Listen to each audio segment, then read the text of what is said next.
Oh hey! Heutzutage, wenn man etwa vom Dorten-Film hört, hat man so einige negative Beispiele im Kopf als erstes. Sei es nun schlechte Comedies oder unüberzeugende Dramen. Natürlich gibt es immer noch fantastisch viele gute deutsche Filme, egal ob nun Comedy, Drama, die leider oftmals unter den Radar gehen. Aber vor allem im 20. Jahrhundert war Deutschland definitiv ein gigantischer Markt für die Filmwelt und vor allem für die 20er bzw. 30er, 1920er, 30er eben, war Deutschland revolutionär, wenn es um die Filme geht. Ich meine, nicht ohne Grund ist mehr oder weniger eine Sorte an Film synonym mit Deutschland. Aber über diese reden wir heute nicht. Stattdessen reden wir mal über einen der revolutionärsten, wenn nicht sogar den revolutionärsten deutschen Film schlechthin. Fritz Langs Magnum Epos Metropolis. Warum ich diesen Film so sehr liebe und mehr erfahrt ihr in diesem Video. Wie immer, Disclaimer vorweg, hierbei handelt es nur um meine Meinung. Falls ihr eine andere habt, lasst ihr mich doch gerne in den Kommentaren wissen.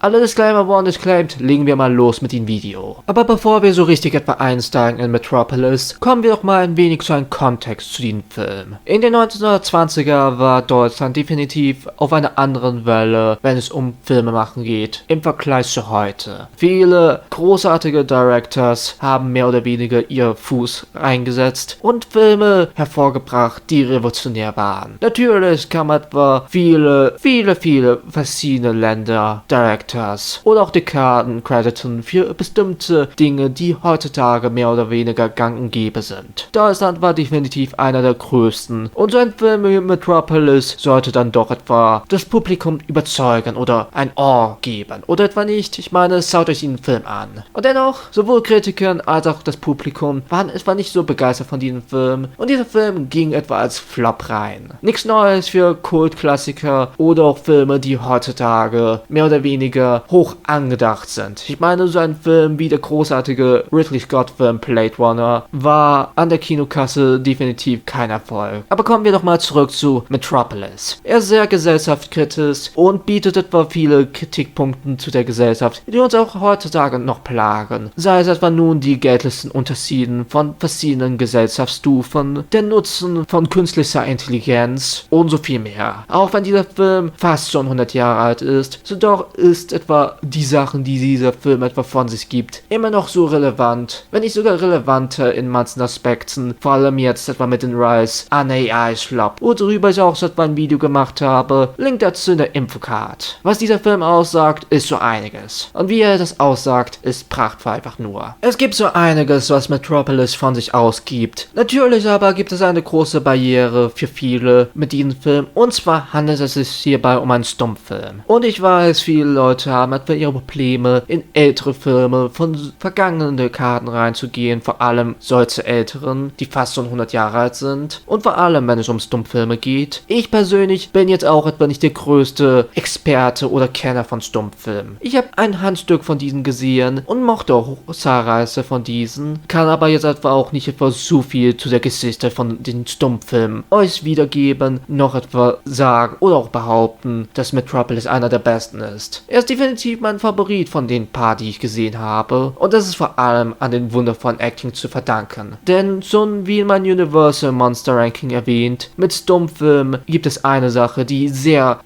gut gemacht werden sollte. Und das wäre natürlich das Physical Acting. Dank Dialogen und eben etwa die Empfindung von Tonfilmen ist vielleicht Physical Acting nicht das Wichtigste mittlerweile, und auch wenn ich das immer loben kann, wenn es wirklich unglaublich gut ist das gang und gäbe, beziehungsweise essential, um etwa einen Stummfilm wie diesen hier wirklich funktionierend zu machen. Und da kann ich auch einfach nur die Schauspieler hier bis zum Ende loben. Gustav Fröhlich, Brigitte Helm vor allem, bieten eine wundervolle Performance aus als ihre Charaktere, und man glaubt mal ihnen auch wirklich jede Face Expression, jede kleinste Gestik in ihrer Body Language. Und das ist so eine Sache, die ich einfach nur bis zum Ende respektieren kann mit Stummfilm-Actors. Wie sie ihre Body Language etwa nutzen, ist unglaublich. Manchmal kann es ein wenig over the top wirken, vor allem aus heutiger Sicht. Aber auch wenn es teilweise ein wenig over the top sein kann man bestimmte Nuancen immer mal wieder bringen. So ein Schauspieler wie Lon Chaney Senior in so einem Film wie Phantom of the Opera oder auch sein Hunchback of Notre Dame hat gesagt, wie man etwa wundervolle Nuancen in einer Stummfilm-Performance rüberbringen kann. Aber reden wir doch mal über die Effekte. Metropolis ist definitiv ein Trendsetter, wenn es darum geht, manche cinematischen, praktischen Dinge hervorzubringen. Einer der wohl bekanntesten Dinge wäre dabei etwa der Spiegeleffekt, wo man etwa Spiegel benutzt, um etwas kleiner wirken zu lassen. Dieser Effekt bzw. diese Praxis wird auch heutzutage noch genutzt in solchen Filmen wie Herr der Ringe oder auch Der Hobbit und funktioniert effektiv einfach nur in Metropolis. Generell, auch wenn ich wie davor immer noch hinter meiner Meinung stehe, dass man diesen Film anmerken kann, dass dieser Film aus einer anderen Zeit kommt, so doch ist das Visuelle immer noch unglaublich, auch all die Jahre später. Auch 100 Jahre später frage ich mich wirklich, wie haben die das geschafft? Natürlich ist da eine Antwort zu finden, viel Modelwork, viele andere kleine Tricksereien und das zeigt auch einfach nur die Schönheit von Filmmachen, vor allem wenn es darum geht, das Praktische hervorzubringen, wie man diese futuristische Welt auf die große Leinwand zu dieser Zeit hervorgebracht hat. Großartig einfach nur. Cinematography ist einfach nur grandios. Wirklich eine Schande, dass dieser Film für eine lange Zeit nicht in seiner Gänze richtig existierte, um nicht etwa dieses Video zu lang zu strecken. Der Film, bzw. Teile dieses Films, ging ein wenig verloren über die Zeit und auch heutzutage fehlen noch etwa 2 oder 3 Szenen von diesem Film leider, aber für einen Großteil wurde dieser Film so gut es geht restored und deswegen gibt es auch etwa Unterschiede, wenn es um Szene von Szene gibt, da manche dieser Szenen von einem anderen Print kommen. Generell die Geschichte, wie Metropolis wiedergefunden ist eine sehr faszinierende und ich würde euch auch einfach nur empfehlen, da mal genau reinzuschauen. Metropolis ist zuerst einer dieser Filme, die so hoch angesehen wird, für seine revolutionären, als auch wundervolle Art und Weise, diese Geschichte zu erzählen. Wirklich, was bleibt mir etwa hier wirklich zu sagen, außer schaut den Film für euch selber an, vielleicht nicht als allerersten Stummfilm, falls ihr noch nie etwa richtigen Exposure hattet zu einem Feature-Film, der ein Stummfilm ist. Da würde ich lieber etwa sowas empfehlen wie Hunchback of Notre Dame oder auch den Lon Chaney Phantom of the Opera. Ich denke, diese Filme sind wirklich gute Gateways in diese Sorte an Film, aber macht definitiv Metropolis zu einem dieser Filme, die ihr irgendwann mal euch selber anschauen solltet. Ich würde etwa nicht lügen, wenn ich nicht sagen würde, dass dieser Film für mich einer meiner absoluten Lieblingsfilme ist. Auch noch all die Jahre später, nachdem ich diesen Film zum ersten Mal gesehen habe. Aber nun, das war's auch schon von mir. Kanntet ihr schon Metropolis? Habt ihr diesen Film euch selber angesehen? Und wenn ja, was fandet ihr an diesem Film gut? Oder vielleicht auch nicht so gut? Denkt ihr, dass dieser Film zuerst es verdient hat, so groß, so hoch angesehen zu werden? All dies und mehr würde mich wirklich in den Kommentaren interessieren. Wir sehen uns bzw. hören uns beim nächsten Mal wieder. Euer Random oder so ähnlich. Bye bye.